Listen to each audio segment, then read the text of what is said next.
Alors, une fois que votre appareil affiche cet écran, ça signifie que la machine est initialisée et qu'on peut se lancer. Donc on va aller positionner notre monture dans le palpeur. On positionne la partie inférieure du cercle entre les deux morts et la partie supérieure du cercle également entre les deux morts pour qu'elle soit bien maintenue correctement. On la centre le mieux possible. Vous avez vu qu'ici vous avez un petit trait qui vous indique où doit se trouver le centre. Et on est parti. Alors, sur l'écran en fait de contrôle, vous allez trouver en fait différentes icônes. Ici, on sait qu'on va palper une monture. Ou ici, celui-ci, on va le laisser tomber. Ici, on sait qu'on va palper des choses pour faire une monture en Milor, ou donc quand on va palper un verre pour une monture Milor, ou une monture percée. Donc on ne touche pas à ça. Ici, on sait qu'on va palper soit les deux verres, soit un verre droit différent du verre gauche, soit le verre droit, soit le verre gauche. On va tout de suite lancer les deux verres. Et on va palper une monture soit métal, on voit que la partie est plus fine et grisée, soit une monture en plastique, en acétate, on voit que la partie est plus épaisse avec le métal, que l'icône en métal, et on voit que ici on a une troisième icône avec à l'intérieur un petit O qui signifie que ça correspond à la matière optique dont on parlera plus tard. Donc là on a dit qu'on faisait une monture métal, et pour lancer le cycle, on va appuyer sur cette icône-ci. Et c'est parti. Donc là en l'occurrence, vous allez voir que il y a un petit palpeur qui vient attraper à fond de rasoir la monture et qui palpe entièrement le verre droit, le cercle du verre droit.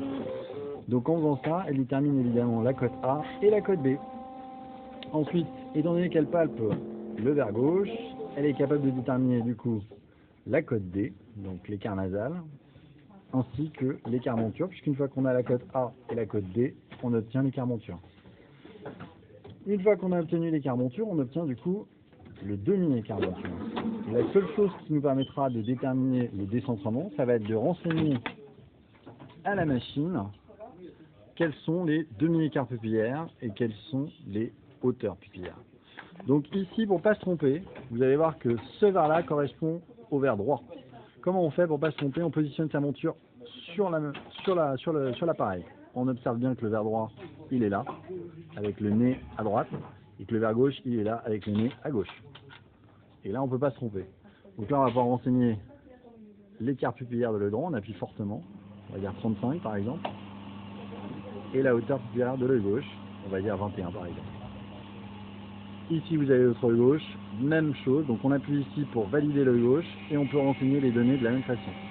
Donc là, j'ai commencé par la hauteur, on va dire 22, et ici, on peut renseigner l'écart pupillaire, demi-écart de l'œil gauche, 36.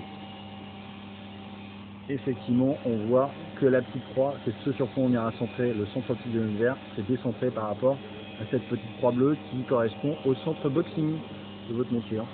Voilà, vous savez du coup palper et centrer un verre. On s'attaquera au glantage après. À vous de jouer.